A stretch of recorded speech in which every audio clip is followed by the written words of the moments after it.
மணி என்ன ஆகுது? அவன் இன்னும் ஆளை காணோம். வரட்டும், வச்சுக்கிறான் அவனை. சுத்தமா முடியல. ஆபீஸ்ல அவ்வளோ வேலை குத்துனுக்கானுங்க. டேய், ஐயோ அத்தை, இப்பதான் வீட்டுக்கு வரதுக்கு நேரம் கிடைச்சதா? மணி என்ன ஆகுதுன்னு பாத்தியா? 6 மணி ஆகுது. யாரோ வீட்டுல சாப்பிட தேவையில்லையா? அத்தை ஒரு 10 நிமிஷம் அத்தை சமைச்சிடுறேன். போய் சமைச்சு எடுத்துட்டு வா போ. ஃபர்ஸ்ட் நீ எங்களுக்கு சர்வ் பண்ணு, அதுக்கப்புறம் நீ உட்காந்து சாப்பிடு.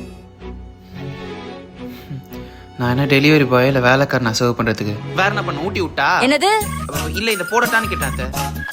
அத்தை அடுத்த வாரம் என் தங்கச்சி கல்யாணம், நான் வேணா போட்டுமா? கல்யாணத்துக்கு ஒரு நாள் முன்னாடி போனா போதும்பா. ஒரு நாள் முடியாது அத்தை. எங்க வீட்டுல ஆம்பளை பசங்க இந்த மாதிரி எல்லாம் எதிர்த்து பேச மாட்டாங்க.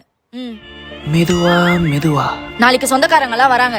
இதே மாதிரி சுத்தாம வேஷ்டி சட்டை எல்லாம் போட்டு பையனா அடக்க உடக்கமா இரு வீட்லயே. இப்ப மருமகனே, நீ தான் நல்லா காஃபி போடுவியாமே, போய் காஃபி போட்டு எடுத்துட்டு வரியா? சரிங்க ஆண்டி. பா ஒரு நிமிஷம். அங்கிள் ஏதோ லோன் செட்டில்மெண்ட் பண்ணணும்னு சொல்லிட்டு இருந்தாரு. நீ லாஸ்ட் டைம் ஏதோ லோன் செட்டில்மெண்ட் பண்ணியாமே, அதை பத்தி கொஞ்சம் சொல்ல. லோன் செட்டில்மெண்டா? அது லோன் க்ளோஷர் ஆண்டி. இது ரெண்டுத்துக்கும் என்னப்பா வித்தியாசம்? Loan settlement and loan closure ரெண்டுத்துக்குமே ரொம்பவே வித்தியாசம் இருக்காது. லோன் செட்டில்மெண்ட் சைட் நம்ம போயிடவே கூடாது. அது பண்ணுறதுமே நம்ம சிபில் ஸ்கோர் அஃபெக்ட் ஆகும். அண்ட் ஆல்சோ நம்ம ஃபியூச்சர் லோன் எடுக்கணும் ரொம்பவே கஷ்டமா இருக்கும். அதனால தான் லோன் க்ளோஷர் பண்ணுவாங்க. லோன் க்ளோஷர்னா அந்த லோனோட எல்லா இஎம்ஐயும் கரெக்டான டைம்ல கட்டி முடிக்கலாம்.